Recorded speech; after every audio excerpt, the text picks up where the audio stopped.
Hello mga mamis! For today's video, ang gagawin ko ay cake for traveler na cake. Kinuha to siya sa Genshin Impact na cake.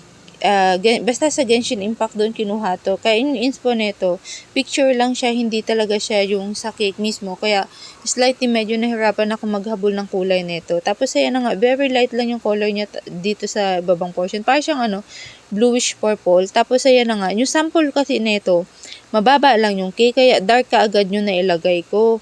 Kaya tinungkab-tungkab ko yan kasi nagkamali ako, dapat pala light pa din siya. Mas mataas kasi itong size ng cake na to since mababa yun sa info niya, dapat masundan ko muna siya na light lang yung color. So ayan na nga, nilagyan ko lang siya ng kasi yung sa mga ibang ginawa ko na una actually na ganito, tatlong shade yan siya na nasa gilid. Super light, tapos yung is light, and then yung very dark na yung sa upper part na yan. So ayan na nga, yung combination ng ginamit ko dyan, Chef Master lang siya na kulay royal blue at saka kulay purple. Tapos, kung mapapansin niyo kada scrape ko, tinatanggal ko siya para yung pinag-connect ng magkaibang kulay na yan, sharp pa din siya, hindi siya ganun smudge ba? Kasi kapag continuous na ikot mo yan, ganyan, magiging smudge na yung connection or yung pinagdikit na lang ganyan. Kaya kada scrape, inaano ko talaga siya, tinatanggal ko. Tapos, yun doon sa edge na part na yan, yun yung nilalagay kong kulay, ginamit ko yung palette knife na yan. Kasi kapag spatula ba, medyo makapal yung kakalabasan. Pag sa palette knife kasi, kahit gano'ng kanipis yung kulay na ganyan, pwede mo siyang i-apply. Tapos, yan na nga, yung sa gitna kasi, kaya mapansin nyo walang kulay, lalagyan ko kasi siya ng parang drawing or night sky kasi yung kulay na yan. So, ang ginamit ko dito sa night sky na yan ay yung McCormick na blue. Favorite ko talaga to si McCormick na na mga food color. Tapos, ayan, kung mapapansin ninyo, perfect kasi yun siya pang night sky or pang sky blue, ocean blue, ganyan. Perfect yan si McCormick para sa akin. So, ganyan lang siya. Tapos, ang usapan namin ni customer dito, kukuhain to ng alas 4 ng hapon. Kaya sabi ko sa kanya ng morning, mag-aabiso ako after lunch once ready na siya for pick up. Kasi nga, may fondant details to, pero yung paggawa ko ng fondant details, hindi ko na pinakita. So, ayan lang, nilalagay ko lang yung night sky niya. Tapos, ayan pa arc na yan, diba? Yung doon sa sample na picture niyan talaga, yung arc na yan, nakakonect siya dyan sa dark na kulay. Kaya lang, since mas mataas to, hindi siya ganun nag-connect. So, yan na nga siya, nilalagyan ko na lang siya ng border.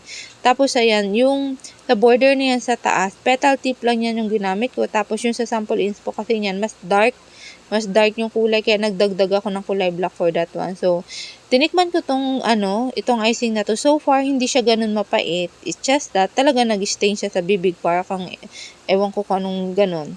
Tapos, ayan na nga. So, after lunch, diba, nagpo-finishing touch na ako. Aba, 1:30, nandyan na yung pipick up. Kaya, nagpanic talaga ako. Hindi nag-abiso si customer in advance na pupunta na dyan si customer, ganyan, para at least magpipick up, at least kahit pa paano natansya ko yung time na yan.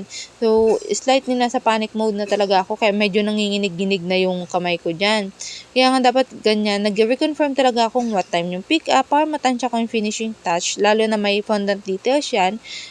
Syempre, para hindi mag-absorb ng moist, normally, before dispatch, saka lang yan nilalagay, lalo pa kapag binabalik natin yung cake sa chiller, diba, pag hindi sa aircon room na nilalagay. Kaya yung sa part ng dedication na yan, nanginginig na talaga yung kamay ko na yan, kasi nga, nag-aantay na si customer sa labas. Ayaw ko talaga nang inaantay ako, kaya nagpa-panic attack talaga ako, So far, ayan naman, na-prepare ko naman ng mga fondant, kaya lang, ina-apply ko pa din lang, diba? So, finishing touch lang. Tapos, ayan na, nilagyan ko na siya ng druggies nga. Kaya important talaga na sinusunod ko yung usapang oras or at least man lang mag-abiso. So, ayan na nga, hinatid ko na siya kay driver na naghihintay sa baba. A few moments later after ma-pick up, ayan, shooks, diba? Nasiya. Harapan ko talaga na nawasak siya. Sabi ko kasi doon sa nag-pick up, dito ang hawak, wag dyan banda, kay malambot ang back, sa corner dapat siya. Tapos, inilalagay niya doon sa bit-bit ng bag. Sabi ko, ganito ang pagsalpak, ingatan mo. Ay, asin talaga bang nagulat ba ako na nawasak talaga. Tapos, parang, sabi ko, naku, baka magalit si customer ng ganyan. Sabi ko sa kanya. Tapos, sabi niya, kukuhain niya na yung cake. Sabi ko, hindi, ayaw ko i-dispatch ng ganyan itsura ng cake. Diba, parang mabigat sa loob natin na hawak pa natin yung cake, tapos ibibigay natin ng pangit ng itsura. Kaya sabi ko, sige, i-wave ko na lang yung penalty sa pag-ayos nito or yung charge sa pag-ayos. Basta ayaw ko lang mag-dispatch ng pangit na cake. Kaya inayos ko siya, tapos yan, pinasidan lang ni customer. Hindi na siya ganun ka-perfect or hindi na siya ganun kaayos kasi halatang halata yung dyan sa bulaklak, 'di ba? Tapos yung sa gilid niya halata din. Kaya talagang kada dispatch ko ng cake, nagbibigay talaga ako ng instruction paano hawak sa box, dito hawak sa box. Para syempre, 'di ba, maingatan yung cake kasi tayo man ay ingat na ingat diyan, 'di ba? At saka napaka-important talaga kung ano yung oras ng usapan. At least masunod sana kasi may sinusundan tayo na paggawa ng mga iba pang cake, 'di ba? Or ng cake na ganyan, tapos paglagay ng mga toppers, may sinusundan tayong oras. Okay lang sana, at least mag-abiso in advance man lang para hindi tayo nagpapanik, 'di ba? Or na, alam mo yun, nasisira tayo sa gawa natin minsan ng ganyan pag nagmamadali talaga. So, yun na mga mamis. Maganda pa din outcome niya. Salamat sa inyo. Paalam. Ciao!